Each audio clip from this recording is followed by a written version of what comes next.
inicio a la sesión que tenemos programada para el día de hoy.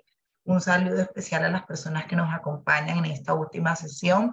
Queremos iniciar dándole agradecimiento a Intercom por permitirnos completar este ciclo de capacitaciones. Con esta quinta capacitación sobre sistemas de CO2, cerraríamos este ciclo que empezó desde el mes de agosto. Quiero recordarle a las personas que están conectadas que todas estas capacitaciones las que realizamos el 4 de agosto, 25, el 15, la última el 20 de octubre e incluso la de hoy se encuentran disponibles en el canal de YouTube de Acaire. Ahí van a poder encontrar todo el contenido y revivir este material importante que nos ha ayudado a construir nuestro aliado y miembro Intercom. Para quienes no me conocen, me presento, mi nombre es Melissa Sarmiento, soy coordinadora de formación en Acaire y también nos acompaña mi compañera Dalia Silva, quien hace parte del equipo de formación y de base de datos. Somos las dos personas que vamos a estar haciendo acompañamiento a este webinar y apoyándonos en todo el tema logístico. Antes de darle el paso al ingeniero Pedro, quiero recordarles un poco la dinámica del webinar. Generalmente hacemos el desarrollo de la conferencia y disponemos de un chat que se encuentra desde ya habilitado para que puedan ir escribiendo las preguntas o las dudas que van surgiendo y hacia el final de la conferencia yo empiezo a filtrárselas al ingeniero Pedro y tratamos pues de dar todas las respuestas que nos sean posibles. Entonces, para darle inicio, quiero hacer la presentación del ingeniero Pedro, quien es el conferencista que nos acompaña el día de hoy. Él es ingeniero técnico industrial en la especialidad de mecánica. Además, es técnico superior en prevención de riesgos laborales y experto en todo el tema de refrigeración. Bienvenido, ingeniero. Bienvenido, encantado. ¿Puedo comenzar? ¿Comienzo? Sí, ingeniero, adelante. Perfecto, muchísimas gracias, Melissa. Como ya han indicado, soy Pedro Espinar, pertenezco al Departamento de Prescripción de Intercom. ¿Vale? Hoy vamos a dar la formación sobre sistemas de refrigeración con CO2. Empezaremos con una situación, explicando la situación actual del sector de refrigeración. Después explicaremos un poco pues, las propiedades y los usos del CO2 como refrigerante. Comentaremos por la tipología de instalaciones de CO2, tanto ciclos subcríticos como transcríticos, los componentes frigoríficos principales, también un circuito con CO2. Comentaremos también la propuesta de Intercom para este tipo de soluciones y terminaremos con algún ejemplo de combinación de sistemas, ¿vale? Y la duda, pues como ha comentado Melissa, la dejamos para final del webinar.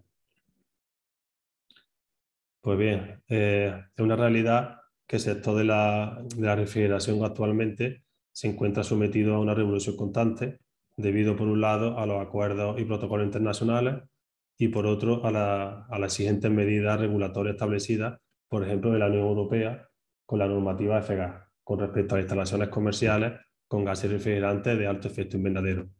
Todo ello se traduce en la necesidad de tomar decisiones para proponer soluciones técnicas de futuro que permitan disponer de una instalación legalizable y que cumpla con la normativa correspondiente en los próximos años, buscando siempre repercutir el menor impacto posible sobre el medio ambiente.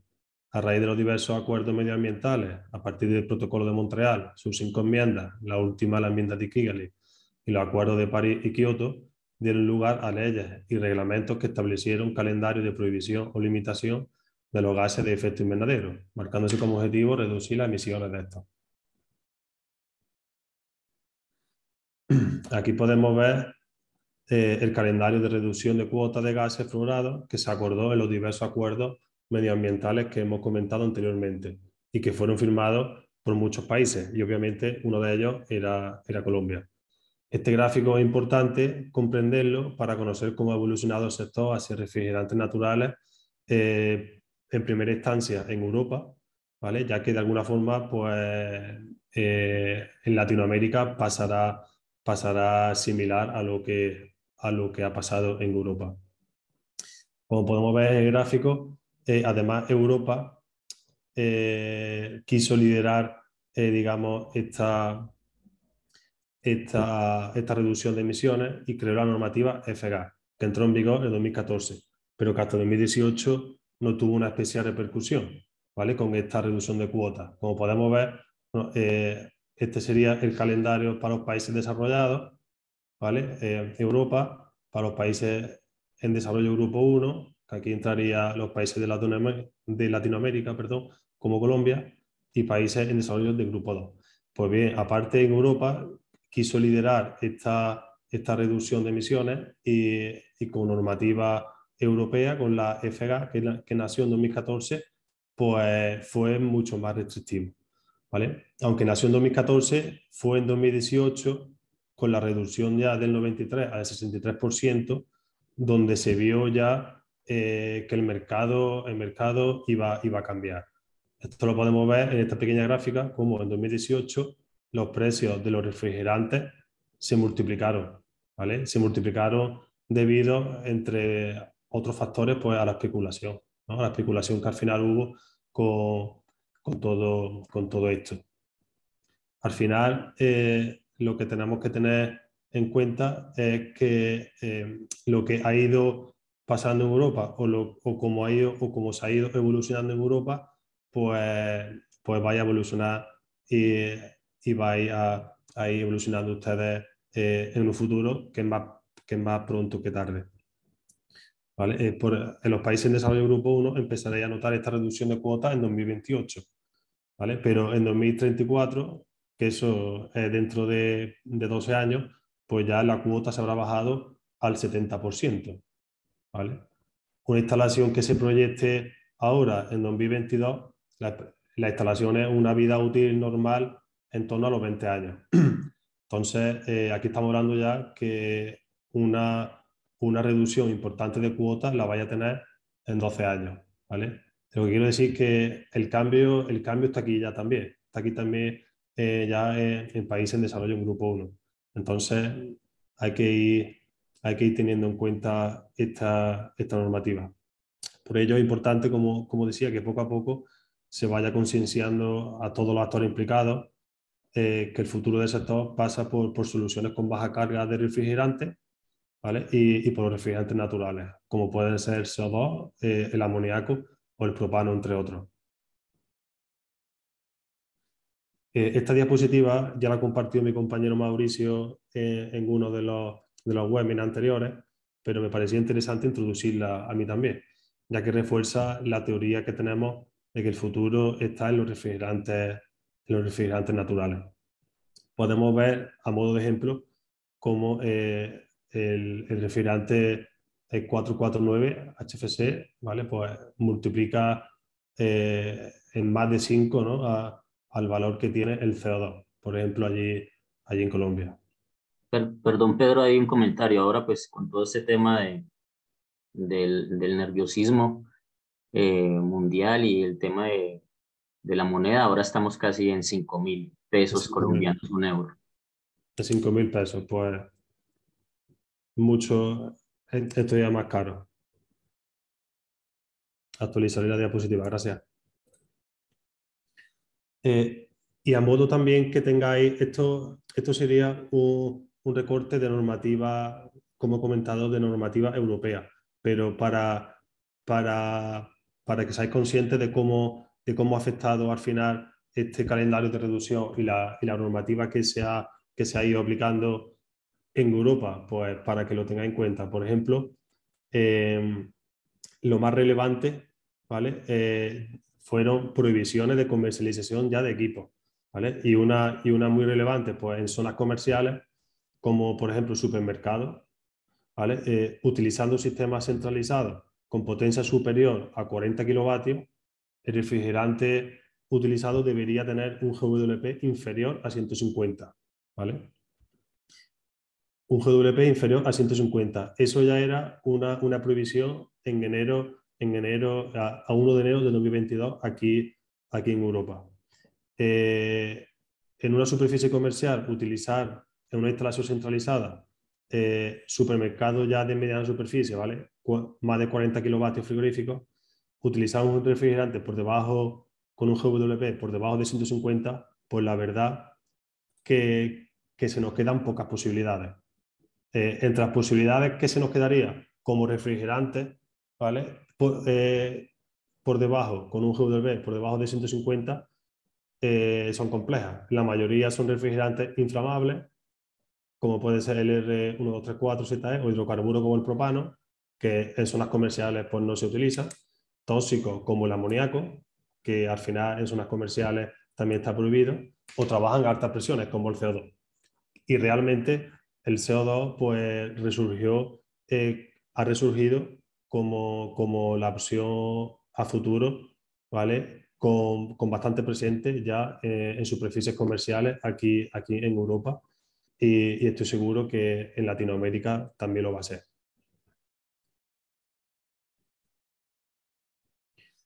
Ahora pasaremos a comentar algunas propiedades, características y usos del CO2. Entre las propiedades y usos más característicos, pues podemos destacar que el dióxido de carbono es una sustancia natural, inodora, incolora y no inflamable, formada por un átomo de carbono y dos de oxígeno.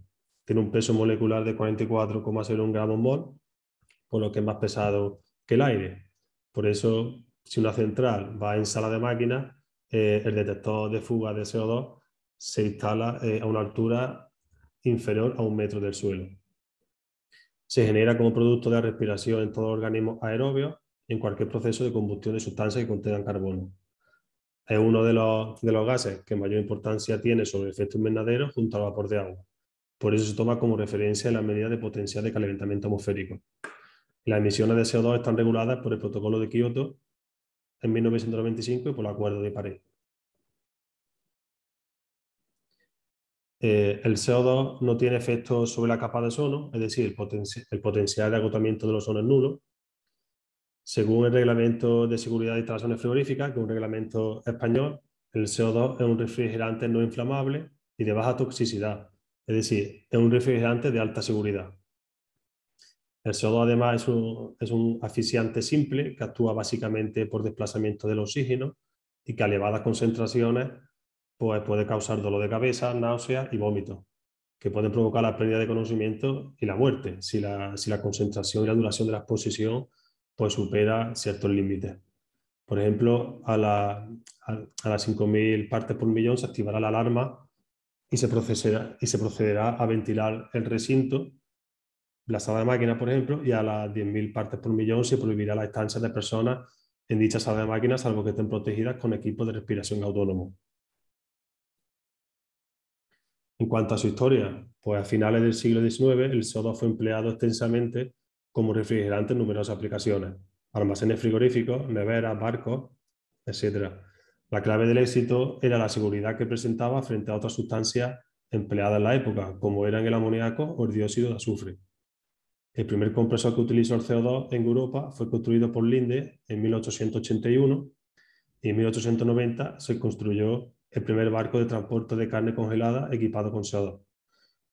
Respecto al transporte marítimo, el CO2 fue empleado masivamente durante el último periodo del siglo XIX y principios del siglo XX.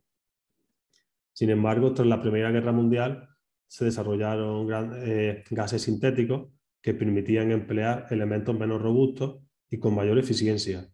Es aquí donde comenzó el declive del CO2, como refrigerante ganando la batalla los gases CFC. Durante los años 50, estos refrigerantes CFC dominaron el mercado mundial, hasta que en 1974 se descubre que el uso de esta sustancia estaba produciendo un agujero en la capa de ozono. En la década de los años 90 nacen los refrigerantes HFC, que hasta hoy en día se han utilizado, pero que perjudican al calentamiento atmosférico y por ello se ha limitado su uso y estamos volviendo a los refrigerantes naturales. Como hemos comentado, pues estamos volviendo al CO2, el amoníaco que nunca se ha ido, que nunca ha desaparecido, y también ha resurgido el propano. La principal diferencia con el resto de refrigerantes es la alta presión de operación a la que trabaja el CO2. Esto lo convierte en un gas de alta densidad, consiguiendo mayor efecto refrigerante con poca masa en circulación. Como podemos ver, por ejemplo, en esta gráfica, tomando una temperatura de condensación de 30 grados y un comportamiento ideal del condensador, vemos que la presión a la que trabajaría el CO2 pues, es bastante elevada con respecto a refrigerantes HFC comunes como el 134 o a otros refrigerantes 404, otros refrigerantes también como puede ser el amoníaco o el propano. Igual pasa si estamos hablando de baja temperatura, ¿vale?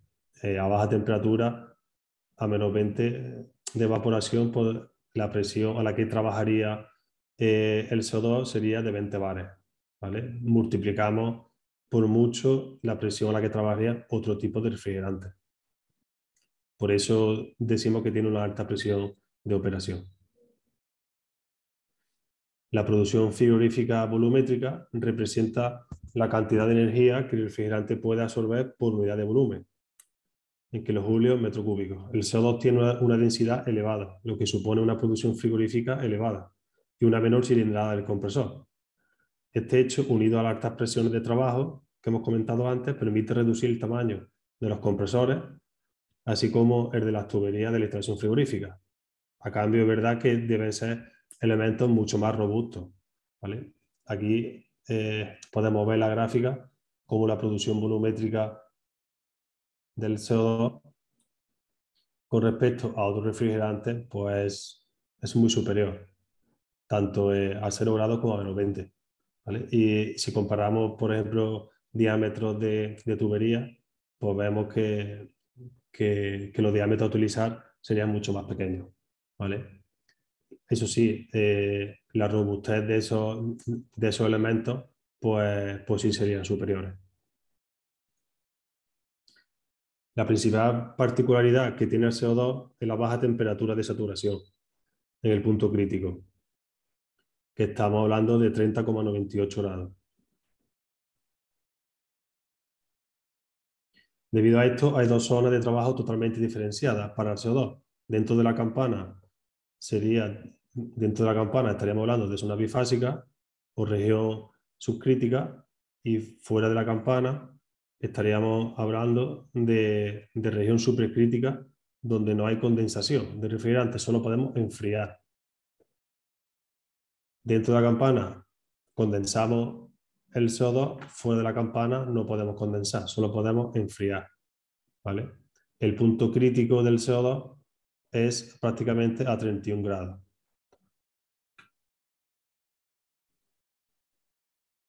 Una consecuencia de la alta presión que se ha comentado, por ejemplo, en una parada de una central de CO2, por fallo de suministro eléctrico o similar, una instalación de CO2 subcrítico puede alcanzar presiones en torno a los 50 bares, ¿vale?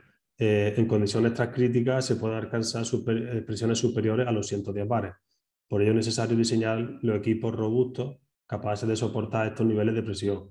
Y debido a esto, todas las centrales incorporan grupos de emergencia para el enfriamiento de CO2, que deben estar conectados a un grupo electrógeno independiente que entre en funcionamiento ante cualquier fallo en el suministro eléctrico.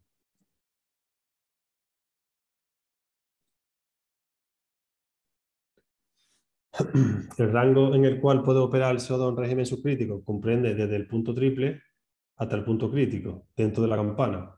Es decir, el rango que puede operar en régimen subcrítico desde el punto triple hasta el punto crítico, ¿vale? Aquí estaríamos dentro de la campana.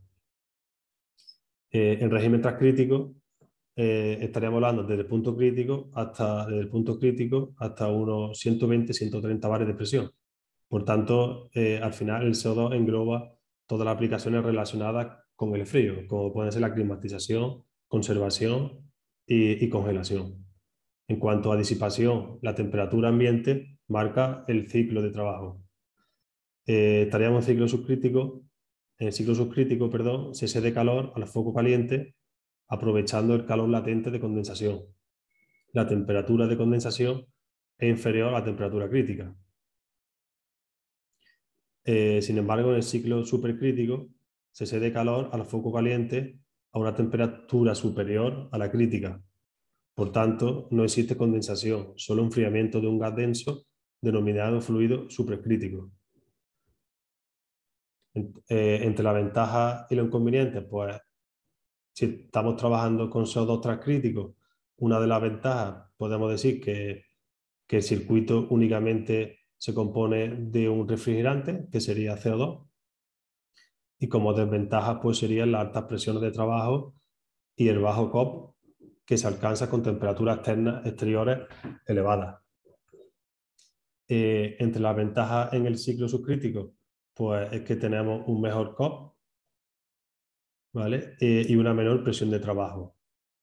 Tenemos un mejor COP porque estamos condensando el CO2 dentro de la campana, ¿vale? Y entre las desventajas, pues necesario un circuito en cascada con gotos refrigerantes, ¿vale? Aquí pues sí estaríamos mezclando o teniendo dos refrigerantes distintos en una misma central, ¿vale?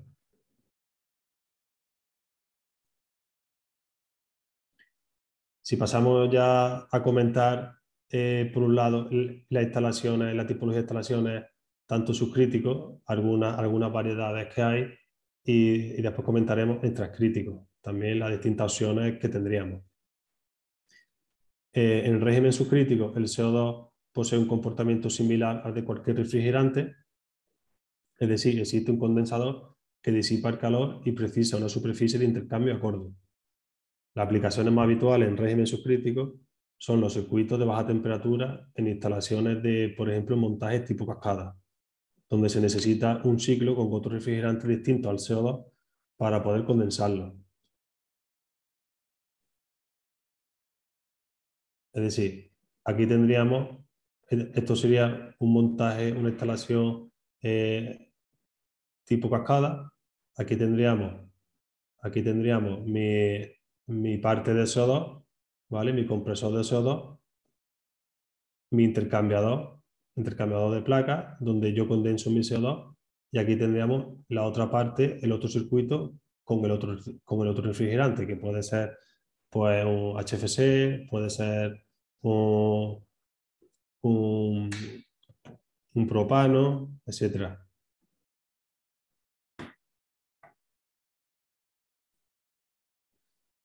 Otras tipologías de instalaciones de CO2 subcrítico, por ejemplo, la que hemos comentado, ¿no? En cascada. También sería CO2 condensado en anillo de glicol. Esta es una solución que comentaré al final del webinar, que es muy interesante por la gran eficiencia que tiene, y sobre todo aquí en Europa se está utilizando mucho el combinar ambas soluciones. Aquí tendríamos una central de expansión directa de CO2 condensando en anillos de glicol. Si yo tuviera una planta enfriadora para servicios de media temperatura, por ejemplo, de un matadero, de un centro logístico, ¿vale? Yo podría condensar mi CO2 en ese anillo de glicol. Si tengo un anillo de glicol a -10, -5, pues estaría condensando el CO2 en torno a esos grados, ¿vale? A -7 grados. Entonces ganaría una eficiencia importante. Otras soluciones típicas con CO2, pues por ejemplo, tendríamos CO2 en expansión directa para baja temperatura y bombeado en media temperatura, o tendríamos CO2 inundado en baja temperatura y expansionado en media temperatura, etcétera, etcétera.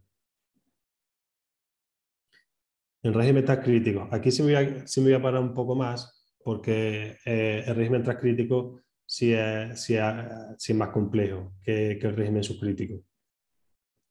Entonces, como se ha comentado anteriormente, en régimen supercrítico, el calor se cede al foco caliente mediante el enfriamiento de un gas denso denominado supercrítico. No existe condensación, ya que se trabaja fuera de la campana de saturación, por lo que el intercambiador de enfriamiento se denomina gas cooler. Los elevados coeficientes de transferencia de calor en la región supercrítica permiten eficiencia en el gas cooler próxima al 100%, lo que significa que la temperatura de salida del refrigerante coincide prácticamente con la del medio empleado para disipar el aire o el agua. Estaríamos trabajando, por ejemplo, con un delta T de 5 Kelvin en aire y de 2 Kelvin en agua. Sería un delta T muy común en instalaciones con CO2. Al no existir condensación, las variables de presión y temperatura están desligadas, Es decir, para una misma temperatura del agente externo existe infinidad de presiones, ¿vale? Para una misma temperatura pues existe infinidad de presiones. La dependencia entre presión y temperatura da lugar a la existencia de una presión óptima que maximiza el COP de instalación.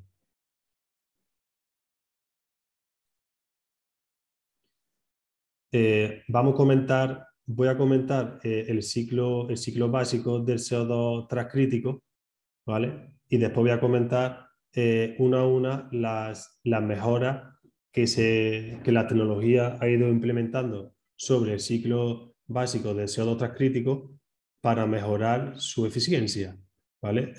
Y gracias a esas mejoras que se han ido añadiendo a este circuito básico, hoy por hoy podemos decir que el CO2 transcrítico es de uso común en los climas cálidos. Cuando hace 15 años pues era algo pues muy inusual por los valores tan bajos de eficiencia que tenía, ¿vale? Pues bien, el circuito básico. En la configuración básica se emplea doble etapa de expansión con depósito de acumulación intermedio. La primera etapa es la expansión desde la presión de gas Cooley a la presión intermedia. Aquí se genera un vapor flaga que no tiene efecto frigorífico útil. Este vapor habría que volverlo a comprimir hasta la presión de gas Cooley, ¿vale? En el montaje más simple, pues este vapor se comprime con el compresor principal, haciendo que el sistema transcrítico tradicional no sea eficiente. La segunda etapa de expansión controla la temperatura a la salida del evaporador. Esta configuración de ciclo tiene un consumo energético elevado debido al bajo valor de COP alcanzado.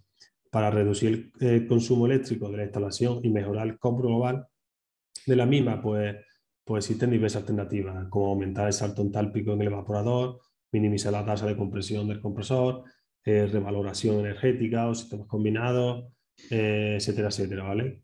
Que es lo que iremos viendo ahora. Vale.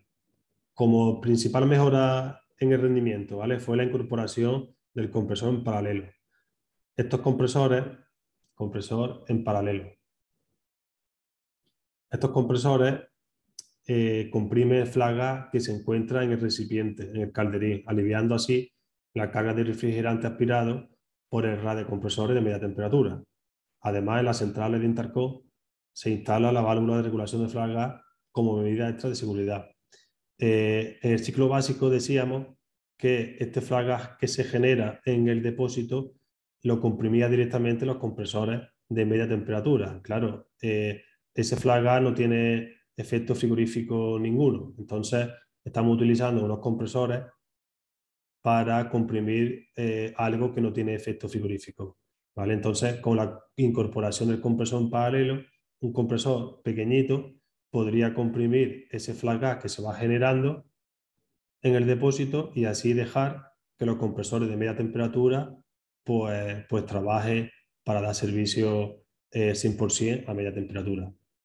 Además, se suele incorporar una válvula de regulación de flagas, ¿vale? Como medida de seguridad, ¿vale? En casos donde haya poco flagas o se genere poco flagas y el compresor en paralelo no entre, ¿vale? Entonces, alivio a la aspiración, a la descarga de baja y aspiración de media, o también los casos donde el compresor en paralelo pues está averiado.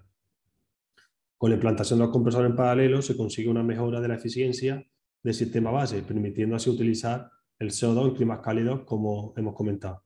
Gracias a estos compresores se reduce la carga de refrigerante aspirado por los compresores de media temperatura y esto repercute directamente en el diseño, reduciendo su tamaño, el consumo eléctrico y el coste de la instalación.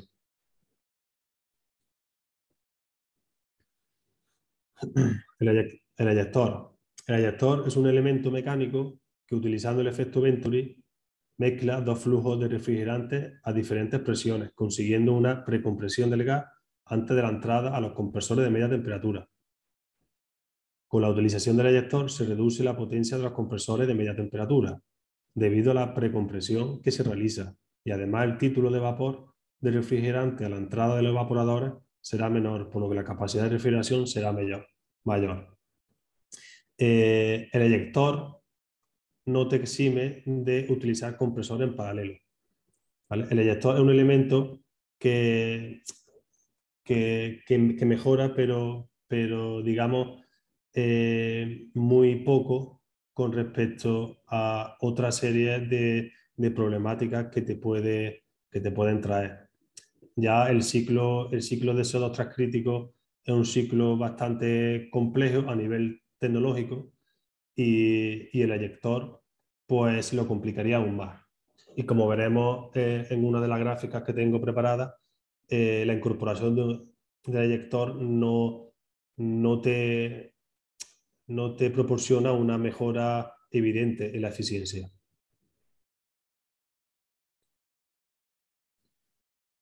Otra de las mejoras pues, sería el isoenfriador e intercambiador intermedio. Existen dos tipos de isoenfriamiento que se utilizan comúnmente en este tipo de instalaciones. Su enfriamiento externo, en el que se instala un sistema dedicado a la salida de gas cooler, ¿vale? Como podemos ver aquí, a la salida del gas cooler, yo instalo un enfriamiento externo, ¿vale? Con su pequeño compresor, con su pequeño condensador, etcétera, etcétera, ¿vale? Y también habría la posibilidad de enfriamiento interno, ¿vale? Donde se utiliza el propio refrigerante del ciclo principal para el enfriamiento del gas a la salida del gas cooler, ¿vale? Es mucho más simple, lo veremos más adelante en uno de los esquemas de principio que tengo, y este tipo de enfriamiento es el que, por ejemplo, utilizamos en la central de intercom. De todas formas, en cualquiera de los dos casos, el objetivo es disminuir la temperatura de salida del gas cooler por debajo de la temperatura ambiente, generando así menor cantidad de vapor en la expansión y con ello reducir el trabajo de los compresores en paralelo. Y en Synchro Booster existe intercambiador interno cuyo objetivo es enfriar las zonas susceptibles de mejorar el ciclo, como la línea de líquido.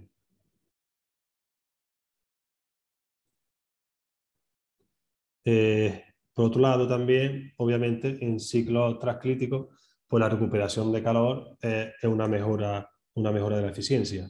Gracias a la alta temperatura de descarga del CO2, pues permite un mayor aprovechamiento, ¿vale? Y si a trabajar en la región transcrítica, pues se puede obtener una alta temperatura para producción de agua caliente sanitaria, por ejemplo. Al no existir cambio de fase, se puede alcanzar una mayor temperatura, como os he dicho, y es muy interesante para este tipo de instalaciones. Como decía, en esta gráfica podemos destacar que con temperatura ambiente inferior a los 13 grados, con temperatura ambiente inferior a los 13 grados, ¿vale? El montaje tipo booster, ¿vale? Donde los compresores de baja descargan sobre los compresores de media, es más eficiente. A partir de esa temperatura, el montaje en cascada con otro refrigerante la supera. El 75% de las instalaciones booster se dan en países del norte de Europa y nórdicos. De esta forma decimos que en climas cálidos es menos eficiente, ¿vale? Obviamente en climas cálidos es menos eficiente porque tenemos que trabajar en régimen transcrítico. Bueno, entre las mejoras que hemos ido comentando, la línea verde sería ciclo básico de CO2, ¿vale? Que como hemos dicho, pues hace 15 años estos ciclos en los climas cálidos no se utilizaban por su baja eficiencia.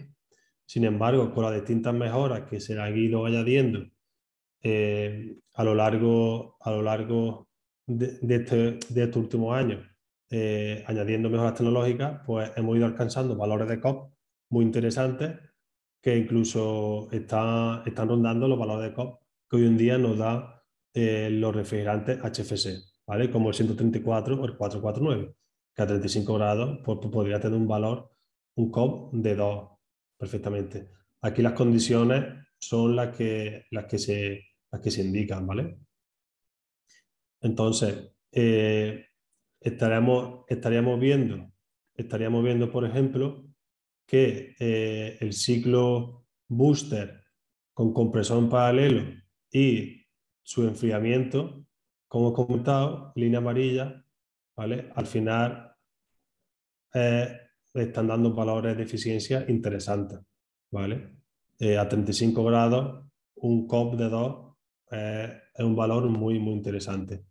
Y esto es lo que decía, si comparamos la mejora que te añade un gallector, ¿vale? Cuando no lo incorpora. Línea azul y línea morada. Prácticamente, ¿vale? Te está dando décimas. Y sin embargo, te está implementando una mayor complejidad tecnológica al circuito. Por eso, desde Intercom, de momento, no aconsejamos la utilización de este tipo de elementos. Aquí tenemos otra gráfica donde se compara otros tipos de refrigerantes con el CO2, pero con el CO2 circuito básico. Eso hay que tenerlo en cuenta, ¿vale? Entonces, el circuito básico de CO2, como hemos comentado, línea verde, circuito básico, pues estaba dando estos valores de COP. Sin embargo, ya hemos visto que con las mejoras estaríamos rondando valores de COP de 2, ¿vale? Por lo que estamos prácticamente cerca de la línea, vamos, al lado de la línea roja, que estaremos hablando de un refrigerante HFC, ¿vale? El 134. Entonces, lo que digo que gracias a estas mejoras, hoy en día el CO2 transcrítico se usa en climas cálidos, sin ningún tipo de problema. Comentaremos ahora algunos elementos fundamentales y básicos en el circuito del CO2, como son los compresores, la valvulería y los condensadores, ¿vale? Solo para que tengáis algunas nociones básicas. Compresores de baja temperatura, pues tienen una baja relación de compresión, se utilizan para CO2 subcrítico y booster transcrítico y tienen una potencia, una presión máxima en torno a 53 bares. Los compresores de rango extendido, este envelope son de fabricantes Bitzer. Los compresores de rango extendido permiten ser utilizados con compresores como compresor de media temperatura en siglos subcríticos y compresor de baja temperatura, compresores de diseño de hasta 100 bares. Y también muy interesante cuando quiero dar la opción de centrales bitémperas. Para centrales bitémperas es una opción muy interesante el usar compresores de rango extendido. Y compresores transcríticos, pues aplicables para compresores en paralelo y de media temperatura. Tiene un envelope mayor, ¿vale? Y puede aguantar una presión de descarga hasta de 130 bares.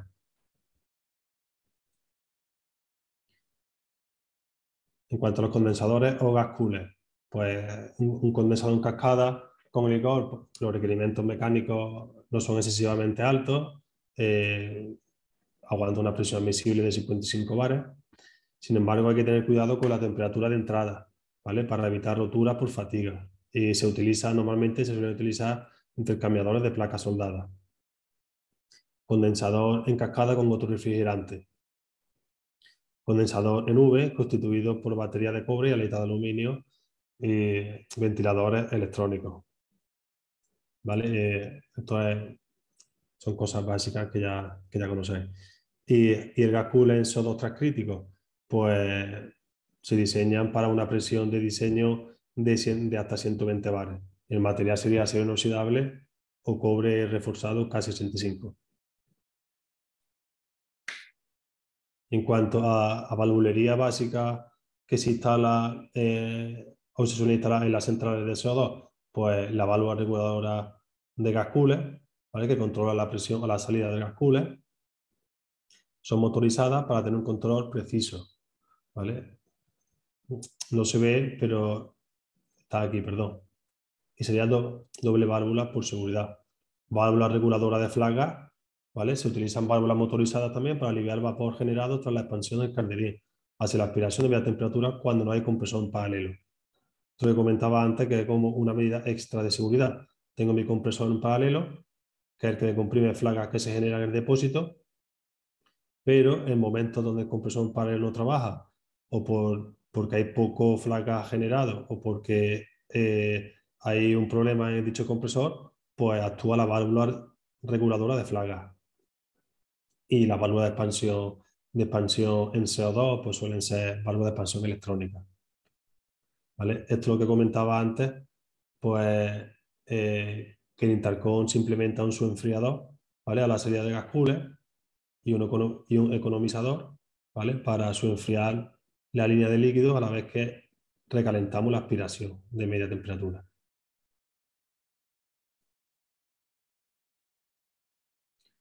¿Vale? Y ahora pues pasaríamos a comentar las soluciones, la propuesta de Intercom a soluciones con CO2. En Intercom tenemos una amplia gama de soluciones con CO2. El CO2 es un refrigerante que, como se ha comentado anteriormente, ha resurgido en los últimos años con bastante fuerza y, como hemos ido comentando, pues tiene ya un presente y tiene totalmente un futuro prometedor. En Intercom estamos convencidos de que exactamente será el futuro en un corto plazo, sobre todo para zonas comerciales de pequeña, mediana y gran superficie, porque en Europa lo estamos viendo ya y esto pues se va a extender a otras partes, por ejemplo, como Latinoamérica. Una referencia interesante, aquí en España, Mercadona, que es una de las principales compañías de supermercados, lleva realizando sus nuevas instalaciones desde 2017 con CO2 transcríticos, ¿vale? Al igual que el Grupo Éxito en Colombia, que vi una noticia que también hizo su primera instalación de CO2 transcríticos en 2017, ¿vale? Como veis, esto ya no es... Esto está aquí ya. El CO2 es una tecnología que ha llegado y hay que ponerse ya con ella desde este momento. En Intercom pues se ha desarrollado una amplia gama de centrales de CO2 críticos pensadas para zonas comerciales de pequeña y mediana superficie. Estas centrales llevan el gas cooler incorporado para producción simultánea de frío positivo y negativo en aplicaciones comerciales en torno desde los 30 a los 100 kilovatios. Son centrales con alta fiabilidad y eficiencia para climas cálidos, comprometidas con el medio ambiente y muy compactas, a llevar gas cooler incorporado. Esto permite que la instalación sea plug and play. Bueno, como ya nos conoceréis, en Intercom nos caracterizamos por hacer soluciones totalmente compactas, ¿vale? Y en el caso también de CO2, con el gas cooler incorporado, ¿vale? Nuestra filosofía siempre ha sido la de minimizar la carga del refrigerante, entonces hacemos soluciones compactas con condensador o con gas cooler incorporado. Esta gama se ha diseñado específicamente para supermercados de mediana y pequeña superficie, ¿vale? Aquí podemos ver cómo los compresores de baja temperatura, compresores de media temperatura, compresión paralelo, variadores de frecuencia, ventiladores axiales electrónicos, radiales, etcétera, etcétera.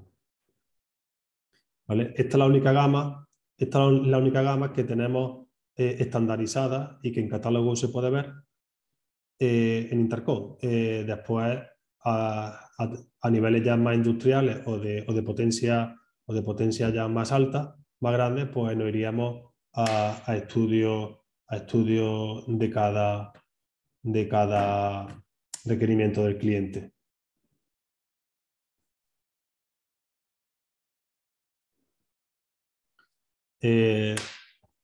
Centrales de más potencia, pues nos iríamos ya a este tipo de chasis, ¿vale? Que sería un chasis ya más industrial, como comentaba, para potencia hasta 500 kilovatios, ¿vale? Voy un poquito rápido, que vamos un poquito justos de tiempo, ¿vale? No me quiero pasar mucho en los componentes, solo comentar o incidir un poco más sobre el esquema de principio básico del CO2 transcrítico. Aquí tendríamos los compresores de baja temperatura, descargando sobre los compresores de media temperatura, compresor en paralelo que comprime flat gas que se genera en el depósito, válvula reguladora de flat gas, el gas cooler, su enfriamiento a la salida del gas cooler, la doble válvula de regulación de gas cooler por seguridad, ¿vale? Y un economizador que lo que hacemos pues es su enfriar la línea de líquido ¿vale? Y recalentar la aspiración de los compresores de media temperatura. Aquí tenemos algunas imágenes de centrales de CO2 transcríticos, ¿vale? Aquí tenemos una compacta para supermercados de gran superficie, con compresores Beecher, otra con compresores Doring, y aquí ya una a nivel industrial, ¿vale? Para una industria, más potencia. También tendríamos soluciones para CO2 subcríticos, ¿vale? Con la gama EcoRack. Esta gama, pues esto sería para utilizar, por ejemplo, CO2 subcrítico condensando en anillos de bricol. Este rack iría en sala de máquina o iría en intemperie, ¿vale? Y habría un intercambio de placas donde me entra digamos, donde llegaría el anillo de glicol y ahí condensaría. También para potencia ya a nivel industrial, bueno, desde los 50 kilovatios hasta los 500 kilovatios, ¿vale? Aquí el esquema básico es muy básico. Los compresores descargan sobre el recipiente y se va condensando el CO2 pues, en un intercambio de placas. Como digo, no me paro ya en los componentes de cada máquina porque si no nos quedamos sin tiempo. Algunas imágenes, también como comentaba, importante que se ve aquí, esto sería el grupo de emergencia, ¿vale? Como os comentaba, con CO2, si tengo una parada por fallo de suministro eléctrico y la central se queda sin suministro, claro, pues el CO2 que se acumula en el depósito va a empezar a no condensarse, pues va a empezar a subir de presión, ¿vale? Daros cuenta que a 30 grados exteriores tengo una presión de 70 bares. No, lo más normal es que este tipo de depósito tenga una presión de diseño de en torno a 55-60 bares, ¿vale? Entonces tengo que mantener este CO2 por debajo de los 20 grados, ¿vale? En torno a los 10 grados, ¿vale? Entonces, ante un fallo de suministro eléctrico entraría la unidad de emergencia. Esta unidad de emergencia debe ser alimentada desde un grupo electrógeno independiente, totalmente independiente. ¿Vale? Esto sería la misma tipología de chasis industrial para CO2 en cascada con refrigerante, ¿vale? En subcrítico, que ya lo hemos comentado. Y es que era el principio básico, ¿vale? El CO2, ¿vale? En tipo cascada condensando en refrigerante, ¿vale? Como puede ser propano, puede ser HFC como 134, 449, etcétera, etcétera. Y aquí tenemos también algunas imágenes, ¿vale? de este tipo de configuración. También pues tenemos una amplia gama y existe en el mercado una amplia gama de evaporadores de CO2, ¿vale? Estos son los más comerciales, los que tenemos estandarizados, tipo industrial, cúbico, doble flujo, bajo perfil, cúbico comercial, pero después pues, tendríamos también opciones más industriales con ventiladores de más potencia, de mayor diámetro, etcétera, etcétera. ¿Vale? Para terminar, quería terminar la presentación explicando dos tipologías de instalación que se está dando mucho, como decía, en Europa, ¿vale? Y es la combinación de sistemas. Es decir, yo, por ejemplo, tengo un centro logístico, ¿vale? Donde voy a tener servicios a media temperatura y servicios en baja temperatura, ¿vale? Entonces, una solución muy usual y eficiente que se está dando ahora en Europa, pues es usar una planta enfriadora con refrigerante ecológico natural, como puede ser propano o amoníaco, para darle servicio a todos mis servicios de media temperatura de 0 grados con un glicol a menos 10. A menos 10, pues yo doy servicio a mis cámaras, centro logístico. Si fuera un matadero, pues a mis cámaras de carne, a mis salas de trabajo, etcétera, etcétera. Y ahora, como tengo cámaras de baja temperatura o túnel de congelación a baja temperatura, pues puedo combinar el sistema de planta enfriadora con CO2 subcrítico, condensando en el anillo, ¿vale? Aquí, esta tipología de instalación, pues estaríamos dando un COP en baja temperatura superior a 3, de 3 a 3,5. Un COP muy, muy eficiente, ¿vale? Entonces, aparte, esta instalación se podría hacer, obviamente, toda con CO2, ¿vale? Utilizando, pues, centrales de gran potencia de CO2 transcrítico.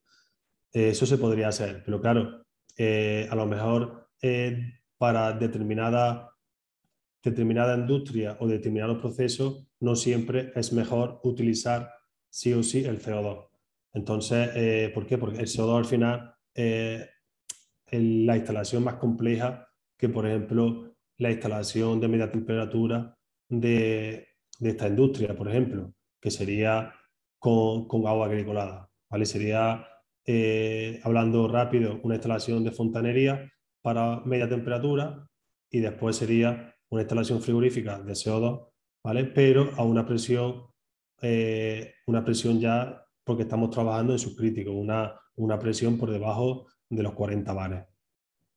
Entonces, aquí tengo reducción de refrigerante, reducción de fuga y riesgo de personas, estoy usando refrigerantes naturales, el sistema compacto para instalación plug and play, más facilidad de mantenimiento, ¿vale? Y menos coste de mantenimiento también. O también una instalación muy similar, pero es verdad que aquí pues, me interesa independizar lo que es la media temperatura de la baja temperatura, ¿vale? Pues para no ir con todo CO2 transcrítico, ¿vale? Por la complejidad de la instalación o porque hay una gran distancia entre donde yo voy a instalar mis centrales hasta donde tengo que dar servicio, ¿vale? Que eso al final me repercute mucho en costes de material, de instalación, etcétera, etcétera. Pues puedo acometer mi instalación de media temperatura con una planta enfriadora, con un fluido caloportador, ¿vale? Totalmente ecológico, como hemos comentado, natural, propano o amoníaco, y después por el CO2 la cámara de CO2 o el túnel de CO2 lo puedo acometer directamente con una central en cascada, como también hemos visto anteriormente.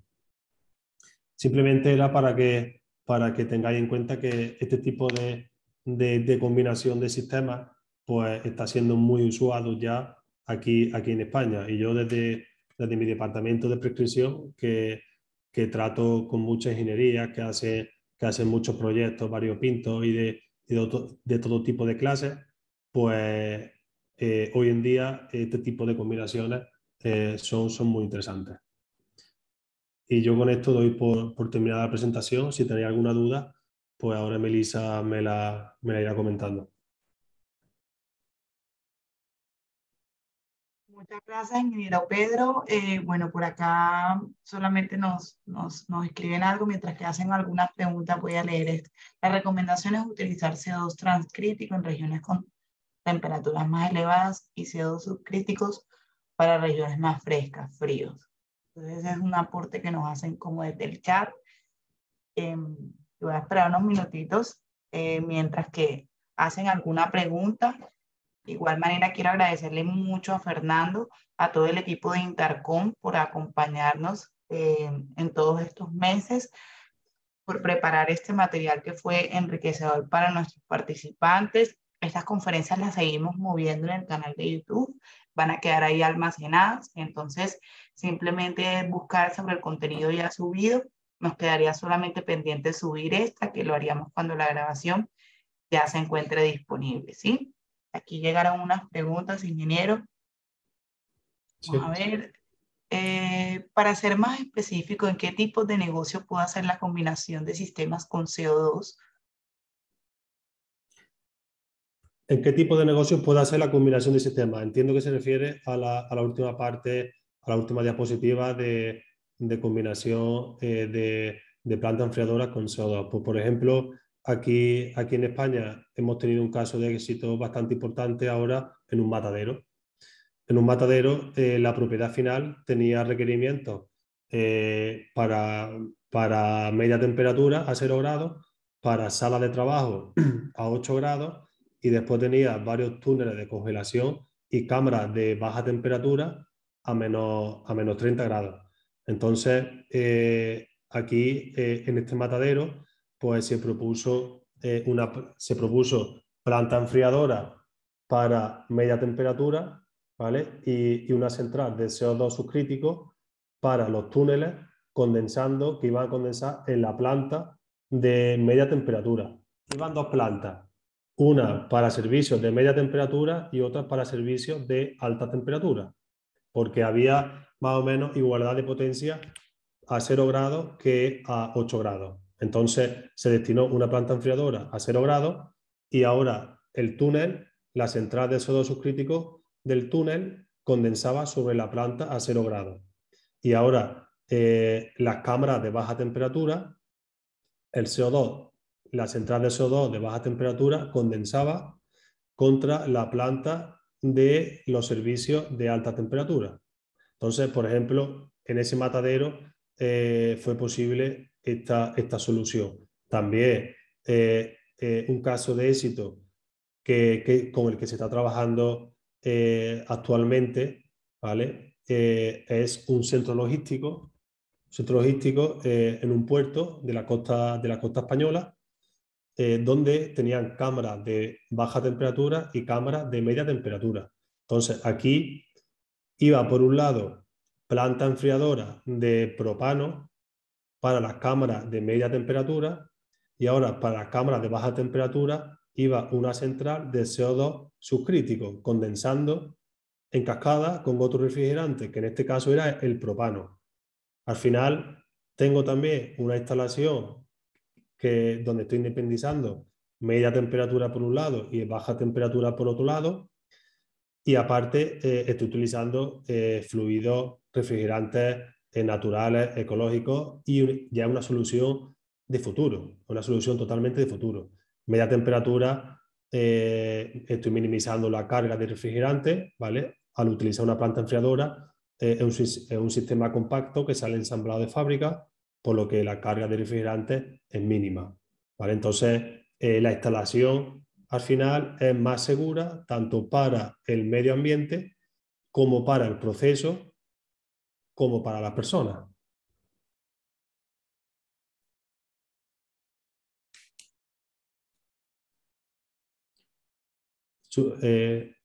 Espero haberle contestado bien. Muchas gracias, ingeniero. Nos preguntan también, una consulta, ¿es factible la utilización del CO2 en refrigeración, por ejemplo, para expositoras de bebidas de 250 litros? ¿En qué grado de pureza además tiene que estar el CO2, ya que el industrial no sirve para refrigeración? Actualmente ya se está utilizando, creo recordar que se está utilizando ya también CO2 para este tipo de murales pequeños. Tanto, vamos, para murales de mayor potencia, pero también para murales más pequeñitos. Entonces, entiendo que para lo que está diciendo el compañero no habría ningún tipo de problema.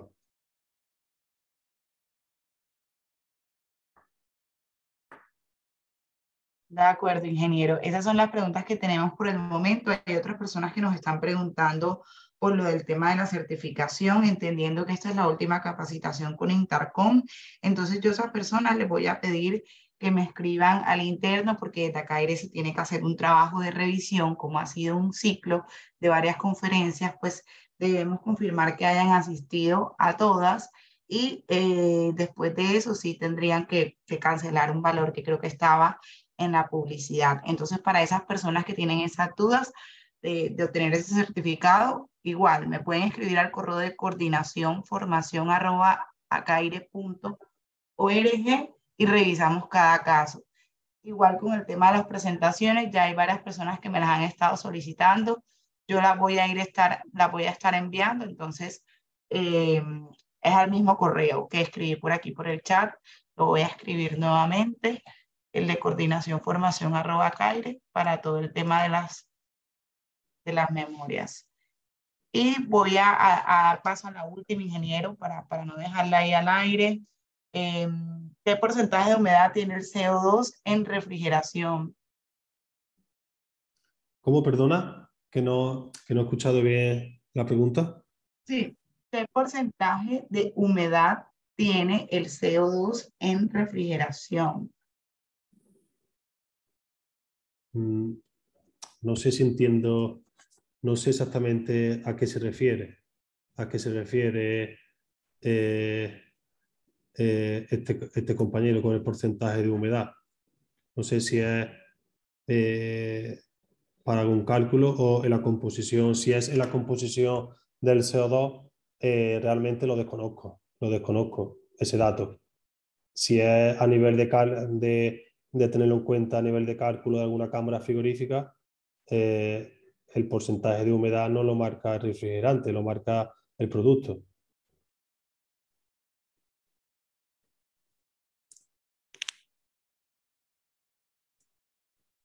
De acuerdo, ingeniero, muchas gracias por acompañarnos en esta última sesión. Nuevamente nuestros agradecimientos a todo el equipo de Intercom, a las personas que nos acompañaron durante todos estos meses. Alrededor de la tarde o tal vez el día de mañana vamos a estar subiendo la grabación. Entonces espero los correos de las personas que quieran recibir las memorias y revisar el tema de la certificación de este ciclo de conferencias. Muchísimas gracias a todos y que tengan un excelente día. Gracias.